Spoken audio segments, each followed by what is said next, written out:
भाभी की चिकनी गुफा खुदाई। डियर फ्रेंड, मेरा नाम अमर है। आज मैं आपको एक ऐसी कहानी लिखने जा रहा हूँ जिसको पढ़ के आपका केला इतनी माल चढ़ेगा कि पूरा हाथ भर जाएगा। क्योंकि आज की कहानी बड़ी ही हॉट है। तो ये कहानी मेरी भाभी की है जिनका नाम सोनी है। वो मेरी कहानी की हीरोइन है। आप उनके फिगर के बारे में सोचकर ही केला हाथ में ले लेंगे। मैं आपको उनका फिगर बताता हूँ।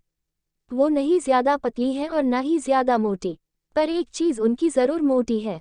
उनकी गांड। वो जब चलती है तो उनकी गांड ऐसे मटकती है कि बस खा जाओ।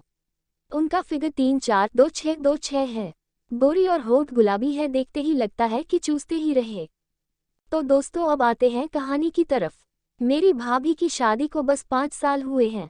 जब वो हमारे घर आई तो मेरे मन में उनके लिए कोई फीलिंग्स नहीं थी। कुछ महीने तक उनकी मोटी गांड को देख के मैंने सोच लिया कि इसको तो गुफा खुदाई के ही रहूंगा। हम आपस में बहुत बातें करते थे।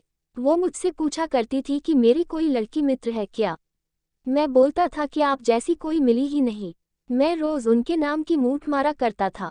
मुझे लगता था कि कोई मुझे बाहर से हस्तमैथुन करते हुए देख रही है कीहोल से। और भाभी की गुफा खुदाई के बाद पता चला कि वो मुझे रोज देखा करती थी। एक दिन भैया बाहर गए हुए थे तो भाभी ने मुझे मार्केट चलने को कहा, तो मैंने उन्हें अपनी मोटरसाइकिल पे बैठाया और हम चल दिए। रास्ते में मैं जान के ब्रेक मारता था ताकि उनकी मौसामी मेरे पीठ से चिपकता रहे, और शायद ये भाभी को पता था। हम मार्केट में जनरल स्टोर पे गए तो भाभी वहां से ब्रा पंटी खरीद रही थी। ये सब देखकर मेरा केला 7वें आसमान पे पहुंच गया।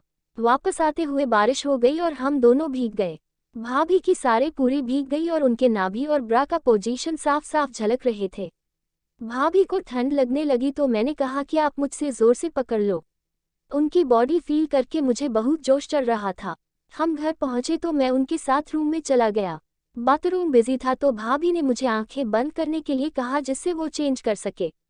गर्मा गर्म है ये गुफा खुदाई की बीमारी। मेरी बड़ी बहन को थी बीमारी, गुफा खुदाई से ठीक होती थी। मैं तो हरामी था। मैं चुपके से भाभी को देख रहा था। उनको पूरा नंगा देखकर मेरा केला खड़ा हो गया। ये देखकर भाभी स्माइल करने लगी और कहा, नॉटी भाभी को देख रहे हो। जब मैंने इनकार किया तो उन्होंने बोला कि तुम्हारा टॉय बता रहा है मुझे कि तुम मुझे देख रहे थे। चलो कोई बात नहीं भाभी, देवर में तो ये सब होता रहता है। उस रात मैंने उनके नाम की मूठ मार और माल नीचे गिरा दिया और सो गया। कुछ दिन बाद जब मैं कॉलेज से आया तो देखा कि भाभी मेरे रूम में लैपटॉप पर पॉर्न वीडियोस देख रही हैं, साथ ही साथ अपनी गुफा भी सहला रही हैं। ये देखकर मैं जोश में गया। मुझे देखकर भाभी बोली, ये कैसे वीडियोस हैं तुम्हारे लैपटॉप में? भाभी, क्या डाल रखा है लैपटॉप में? स्माइल करते हुए मैं, कुछ नहीं भाभी, बस दोस्त ने दे दिया था। भाभी, मैं आजकल के बच्चों को जानती हूँ, शादी तक रुका नहीं जाता तुमसे। मैं, नहीं भाभी, कंट्रोल नहीं होता।